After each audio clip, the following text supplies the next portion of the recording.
Hello everyone, this is Ashee from Crafting with Ashee and welcome to this card making tutorial. Thank you for joining me today. I hope you are doing well. This is the lovely card I have to share with you. It's a heart shaker card, isn't it fun? Now, full disclosure, I will say the shaker material here is from my stash. As you know, I have a ton of sequins in my stash and I'm trying to use them up.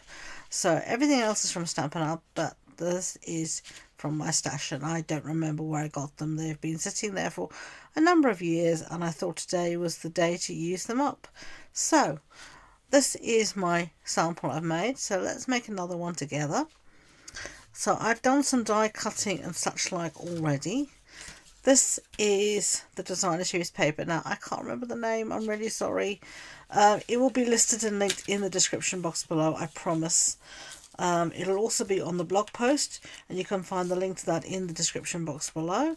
There you'll find all the measurements as well, etc. So I've die cut my lovely big heart. Now I'm not going to use this piece, but I'm not going to get rid of it. It's going to be a perfect for another card and we're actually going to use it in another card shortly in the next video.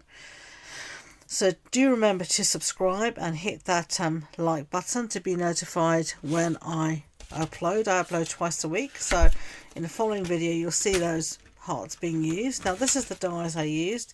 These are the Endless Love dies and I use this very big heart here. I'm also going to use these tiny little hearts later on and they are tiny. This is not to size as you can see, but they're still really tiny. So let me put that away. This is what we've got. Now we need to start to make our shaker elements. So you could use either side, they're both gorgeous. So I'm going to get some window sheet and I've got some scraps here. Let me see what I've got. Will the scrap fit? I'm not sure. It's not. Actually, it'll fit like that. So what I'm going to do is I'm going to put some adhesive down on here. Now normally I'd use wet adhesive, but this time I'm going to use dry because I don't want the wet adhesive to splodge around into my window sheet and be seen.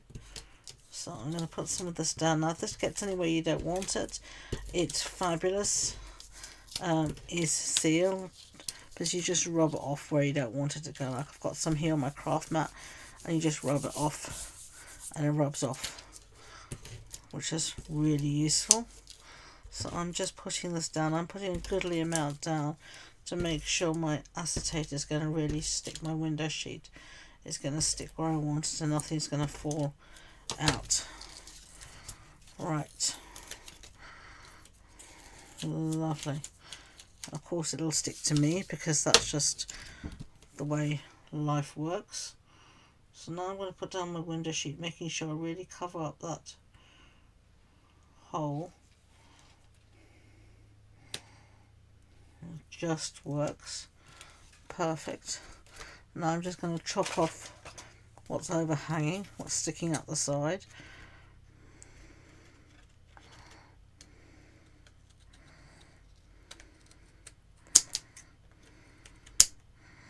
There we go, lovely. So there I've got a really nice window. And now I'm going to turn it back onto the other side. Save that. These small little pieces like this are great for making explosion pop-up boxes and such like, so save that. So now we're going to need to make some place for our shaker bits to go, and I've got glue here, so I'm just rubbing it off again. I'll do that off camera in a minute. Right, these are foam adhesive strips and they are fabulous for making shaker cards. Take it off the back and then take the backings off. This means your piece is really malleable and you can make it go all the way around. Now I'm not going to start there in the most difficult of places. I'm going to just wind this around. Not going to bother about trying to get in to that tiny bit there. And here on the side it is really tight. So I'm just being careful so nothing will peep out, as much as I can hope for it. And then we're going to need some more, so I think I'm only going to need about half. That's what I'm hoping. That's what I'm taking off anyway. Take that backing off, and where I've got these two pieces, I'm going to just overlap them just to make sure everything is buttered up really nice. Yeah, there we go.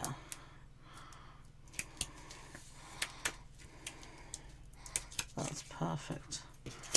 Right, so set that aside.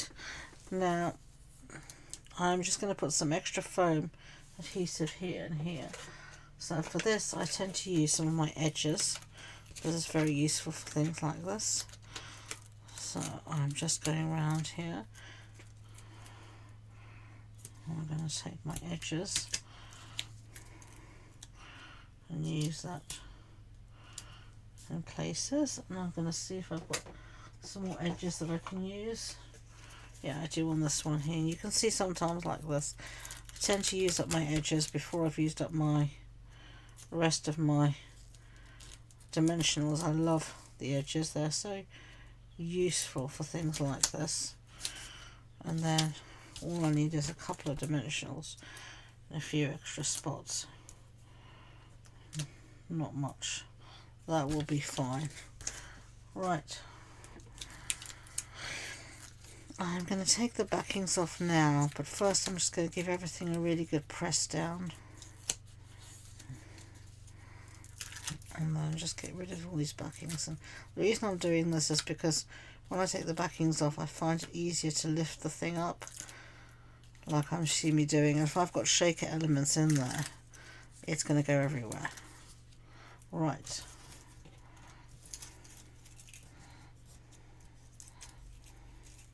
Get rid of that. Now I think I'm going to want this as my backing, so I need to cut this down to be just slightly smaller than my standard mat. So this piece, I should have said, measures 14.35 centimeters by 10. So I'm going to cut this to be just a smidgen less than 10. Really not much. Actually, it's really there already. And then just a little bit less than 14.35. Something like that. Anything else I can... Where's my blade gone? It's hiding from me. Anything that hangs out, I can just chop off. Not a problem. Right. Save that for scrap. I don't know if you like me, but I tend to save every little bit for scrap. Can't help it. I'm a crafter. I think that's what we do, don't we? We always want to save something, but you never know when and if you might use it. Hands up if you like that. If you're not, I applaud you for saving everything that you'll never maybe necessarily use, but I'm not like that. I tend to save everything, unfortunately. Right, so I've got this lovely little heart confetti. As you can see, I've got a ton of it to use up, so let's be generous with what we put in here.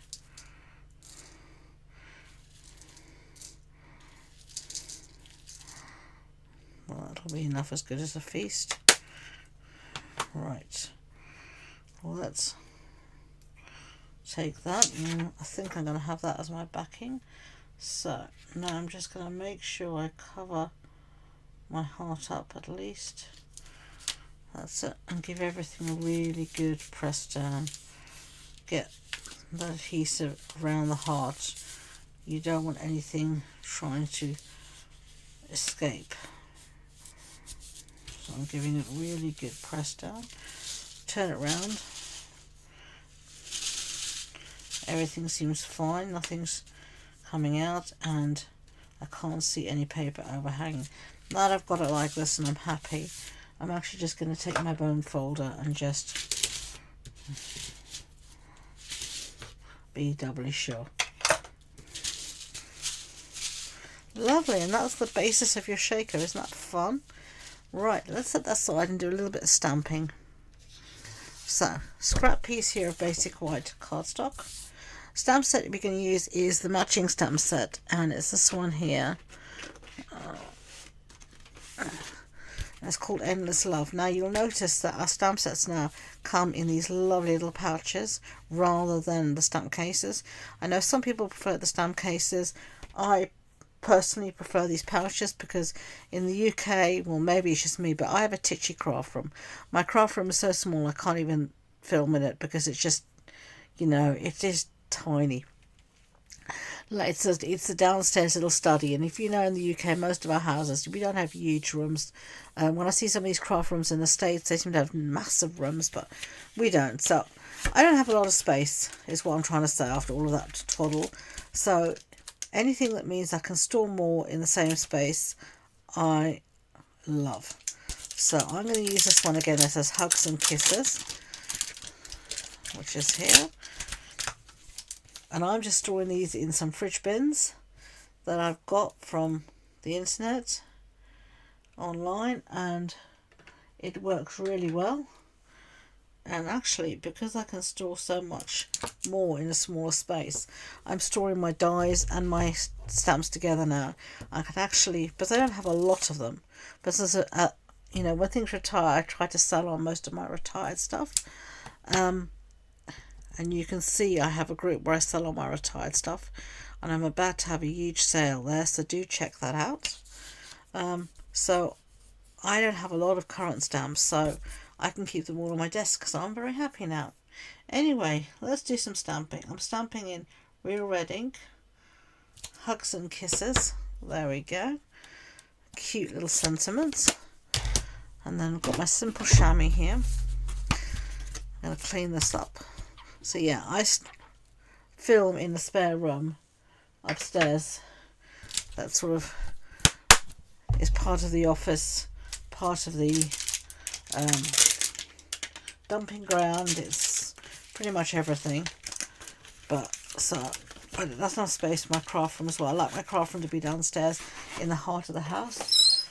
It needs to be. So we're going to cut this out, and I'm just going to do this by hand because I find it the easiest.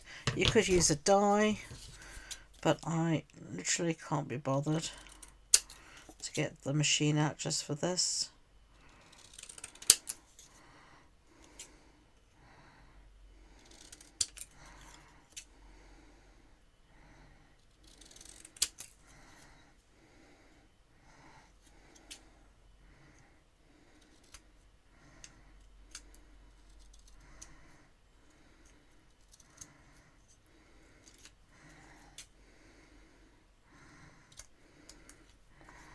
There we go, that'll do me.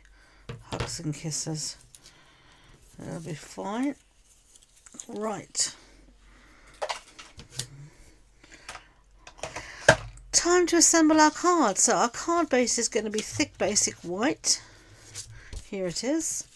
Now we're just going to stick this piece down on it straight. So I'm going to use some wet glue for this. Some Tombow.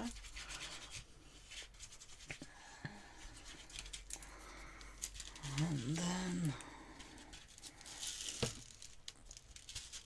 it should have a little white border around the outside.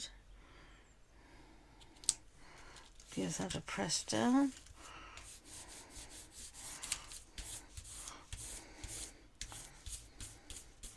Got glue there where I don't want it, so I'll get rid of that. And then I'm going to put our sentiment down, and again I'm going to use my seal. You know, we haven't had snail for years. I don't know how many years, and I still want to say snail. Oh dear. So I'm going to put that down there. Lovely. Now I'm going to do a little bit of decoration. And from that same die set, I cut out some little red hearts. Now some of these, as I said to you, are titchy. So I've put them in this little tub, so I don't lose them. And we're just going to decorate with some of them. So I'm just going to get my take your pick tool out, and then I'm going to get my fine glue if it's going to work.